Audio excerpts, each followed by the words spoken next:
একটা নতুন ধরনের তোমাদের সঙ্গে ম্যাথ অর্থাৎ মেন্টাল এবিলিটি টেস্টের প্রশ্ন নিয়ে আলোচনা করব। এগুলোকে কি আছে কিভাবে তোমাকে আলাদা করতে হয় বলা হয়, যেটা আলাদা অর্থাৎ আলাদা যেটা সেটা কি করো বার করো, সেটা আলাদা যেটা হবে সেটা হবে উত্তর। পরিষ্কার?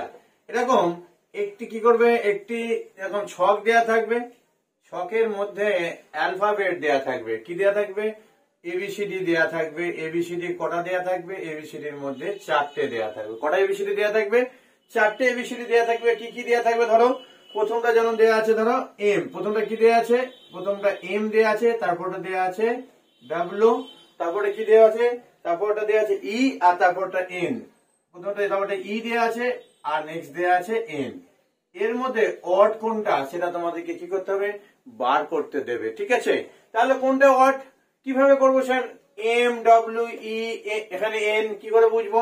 না, বুঝতে হলে তোমাকে এখানে দেখতে হবে কি, ভালো করে বোঝার চেষ্টা করো। দেখতে হবে বাহু বা কি হয়েছে, কটি লাইন নিয়ে গঠিত হয়েছে, কটি লাইন নিয়ে গঠিত। ভালো করে বোঝার চেষ্টা করো, লাইন নিয়ে গঠিত। তোমরা বলবে স্যার কি লাইন? এখানে লাইন বলতে কি বোঝানো হচ্ছে? না, লাইন বলতে এই একটা স্ট্যান্ডিং লাইন। ঠিক আছে? আবার এখানে দেখো একটা লাইন, দুটো, আবার একটা তিনটে, আবার একটা চারটে। এই চারটে নিয়ে কি হলো? এম গঠিত হলো। কটি তাহলে হয়েছে? এম এ 4টি লাইন আছে। ডব্লিউ তে কটা? 1 2 3 and 4। এই 4টি নিয়ে ডব্লিউ তৈরি হয়েছে, 4টে ডব্লিউ। ই কটা? 1 2 3 4। এ কটা আছে? 4টি আছে। আর এন যখন দেখো, এন এ হচ্ছে 3টি, অর্থাৎ 1 2 and 3। এন এ আছে কটা? 3টি। তাহলে এখানে এনটা হচ্ছে অড। ঠিক আছে? এই অডটাকে হচ্ছে আমাদের অ্যান্সার। ক্লিয়ার করতে পেরেছি? এই ধরনের আরো ম্যাথ তোমরা চাও কিনা অবশ্যই আমাকে জানাবে। তো নেক্সট আরেকটা তোমাদেরকে আমি করে দিচ্ছি, তোমরা অবশ্যই আমাকে সেটা তোমরা জানাবে যে এই ধরনের আরো চাও কিনা। একটা অন্য ধরনের ম্যাথ করাচ্ছি। ঠিক আছে? এই ধরনের ম্যাথ আরো করানো যায়। তোমাদের ম্যাডামের চ্যানেল যেটা আছে Shrirampur serious success coaching centre নামে, সেটা তো তোমরা ফলো করো। সেখানেও শ্যাট ম্যাথের ভিডিও আসছে, বিশেষ করে শ্যাটের ভিডিও সেখানে বেশি যাবে। তোমাদের ম্যাডামের নাম্বারটা আমি দিয়ে দিচ্ছি 62, কথা হচ্ছে ম্যাডামের নাম্বারটা হচ্ছে 62, তোমাদের মুখস্থ হয়ে যাওয়ার কথা, 62 94 95 81 13। এই নাম্বারে তোমাদের ম্যাডামের সঙ্গে কথা বলে নিতে পারো। এটা হচ্ছে তোমাদের ম্যাডামের ফোন নাম্বার এবং ওটাই হচ্ছে হোয়াটসঅ্যাপ নাম্বার। এবং তোমাদের ম্যাডামের চ্যানেলের নাম হচ্ছে Shrirampur sure success coaching centre নামে যে ইউটিউব চ্যানেলটা আছে, ইউটিউব চ্যানেলে যাও, তাহলে তোমরা বেশ কিছু ভিডিও দেখতে পাবে। নেক্সট চলে আসি আমরা পরের যে প্রশ্নটা, যে ধরো বলা হয়েছে রম্বস, চতুর্ভুজ এবং বহুভুজ। কি বলা হয়েছে? চতুর্ভুজ, রম্বস, চতুর্ভুজ, আর কি বলা হয়েছে? বহুভুজ। এই তিনটে দিয়ে দেওয়া হয়েছে। দিয়ে কি হয়েছে?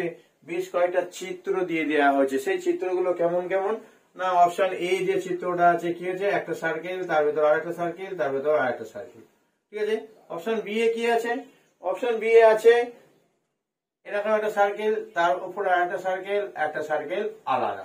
অপশন সি এ কি আছে? অপশন সি এ আছে এরকম একটা সার্কেল, তার ভেতরে একটা ছোট সার্কেল, বাইরে তার ভেতরে একটা ছোট সার্কেল, আর এই ভেতরের সার্কেলটা টাচ না করে আরেকটা সার্কেল। অপশন ডি এ কি আছে? অপশন ডি এ আছে 3টে ইন্টারলক, অর্থাৎ এই একটা সার্কেল, এই একটা সার্কেল এবং এখানে একটা সার্কেল। এই ধরনের দেওয়া হয়েছে। বলা হয়েছে যে রম্বস, চতুর্ভুজ এবং বহুভুজ এই তিনটে কে, এই যে তিনজনের মধ্যে যা সম্পর্ক, এই চিত্রের মধ্যে কোনটা হচ্ছে আমাদের সঠিক সম্পর্ককে বোঝায়। ঠিক আছে? ভালো করে বোঝার চেষ্টা করো।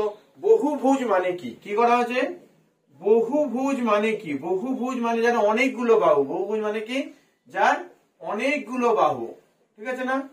অনেকগুলো বাহু। তারপরে হচ্ছে চতুর্ভুজ। চতুর্ভুজ মানে কি? ভালো করে বোঝার চেষ্টা করো। চতুর্ভুজ মানে কি? যার 4টি বাহু। কটা বাহু? 4টি বাহু। আর রম্বসেরও 4টি বাহু। তো যাই হোক, মূল কথা হচ্ছে না, বহুভুজের মধ্যে, বহুভুজের অন্তর্গত হচ্ছে কি? চতুর্ভুজ। আর চতুর্ভুজের অন্তর্গত হচ্ছে কি? না, রম্বস। সেই জন্য আমাদের যে সার্কেলটা হবে, প্রথমটা হচ্ছে কি? এইটা, এই যে সার্কেলটা, এটাকে বলা হচ্ছে কি? এটা হচ্ছে বহুভুজের সার্কেল। বহুভুজের ভেতর কি আছে? বহুভুজের ভেতর আছে চতুর্ভুজ। সেটা দেয়া হলো, এবং চতুর্ভুজের ভেতর কি আছে, রম্বস, সেটা দেয়া হলো। অর্থাৎ এই আনসারটা হচ্ছে আমাদের পারফেক্ট। এই ধরনের আরো অনেক ভিডিও আনা যায়, তোমরা এই ধরনের আরো ভিডিও চাও কিনা অবশ্যই কমেন্টে জানিও।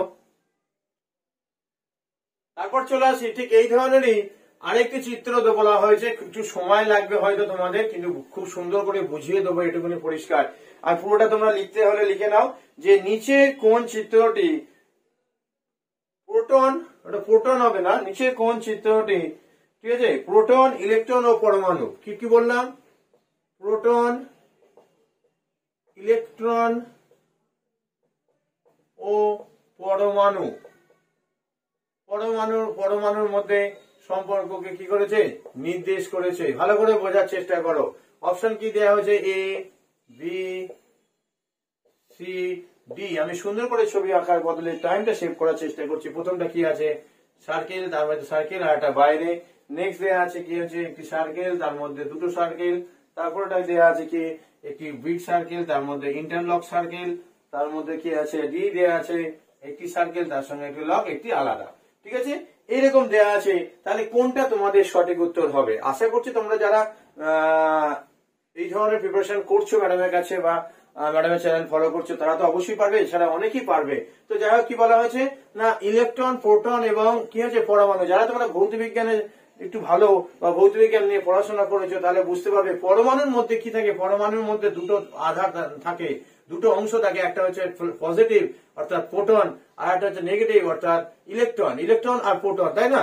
তো তাহলে পরমাণুটা হচ্ছে বিগ, পরমাণুটা বিগ, তার মধ্যে কি থাকবে, তাহলে এইটা, এই সার্কেলটা আমাদের কাজ করছে, এটা হচ্ছে পরমাণু। এর মধ্যে একটি ধরে নাও ইলেকট্রন, আর একটি হচ্ছে কি হচ্ছে প্রোটন। তো এইভাবে কি হচ্ছে তোমাদের আরো ম্যাথ অর্থাৎ মেন্টাল এবিলিটি প্রিপারেশন তোমার চাই কিনা অবশ্যই জানিও। নেক্সট প্রশ্ন দেখো। তারপরে প্রশ্নটা তোমরা আমি মুখে বলে দিচ্ছি, লিখে নিতে পারো যে নিচে কোন চিত্রটি পায়রা, পাখি ও কুকুরের মধ্যে, কি কি বললাম ভালো করে বোঝার চেষ্টা করো। পায়রা, তারপরে বলেছে পাখি আর কুকুর, ভালো করে বোঝো কি কি বলেছে। পায়রা, পাখি ও কুকুরের মধ্যে কি করছে, যে সম্পর্ক সব থেকে ভালো বোঝায়। অপশন কি আছে, option A, B, C, D দেওয়া হয়েছে। কি হয়েছে, এ দেওয়া হয়েছে একটা লক, ট্রানজিশন লক। বি কি দেওয়া হয়েছে, বি এ দেওয়া হয়েছে তিনটে ইন্টারলক। সি অপশন কি দেওয়া হয়েছে, তিনটে এরকম আলাদা। চারে কি দেওয়া হয়েছে, একটি সার্কেল, তার বাইরে একটা সার্কেল, তারপর আর একটা সার্কেল। এখানে এরকম তোমাকে কি হয়েছে, এবিসিডি করে চারটে ইমেজ দিয়ে দেওয়া হয়েছে। কি বলা হয়েছে না, পায়রা, পাখি এবং কুকুরের মধ্যে সম্পর্ক সঠিক। ভালো করে বোঝার চেষ্টা করো। না, প্রথম কি হচ্ছে, যারা জানো তাদের পক্ষে উত্তরটা দেওয়া হয়ে যাবে হয়তো। পাখি সম্প্রদায়ের মধ্যে কি আছে, পায়রা, পায়রা পাখি সম্প্রদায়ের মধ্যে পড়ে। তার পাখি একটা বড় জায়গা, অনেক বড়, তার মধ্যে কি হচ্ছে একটা ছোট হচ্ছে পায়রা। তাহলে এই জায়গাটা, এই যে চিত্রটা আছে, তাহলে এটা হচ্ছে পাখি। এই বড় সাইকেলটা, তার মধ্যে কি হচ্ছে পায়রা পড়ে, পায়রা পাখি এর মধ্যেই পড়ে। ঠিক আছে।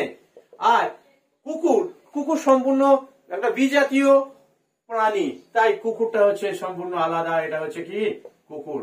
অর্থাৎ অপশন এ হচ্ছে আমাদের সঠিক উত্তর। তো আশা করছি তোমাদের এই ধরনের ম্যাথ প্রিপারেশন আরো চাই কিনা অবশ্যই কমেন্টে জানাবে। তোমাদের কমেন্ট আমাকে কি করবে, আরো ভিডিও আনতে উদ্দীপিত করবে। এবং নিচে একটা হাইপ অপশন আছে, অবশ্যই হাইপ করে দাও। আশা করছি তাহলে তোমাদের জন্য আরো ম্যাথ এবং স্যাটের ভিডিও আনবো। এছাড়াও তোমাদের ম্যাডামের চ্যানেলে স্যাট এবং ম্যাথের ভিডিও যাচ্ছে।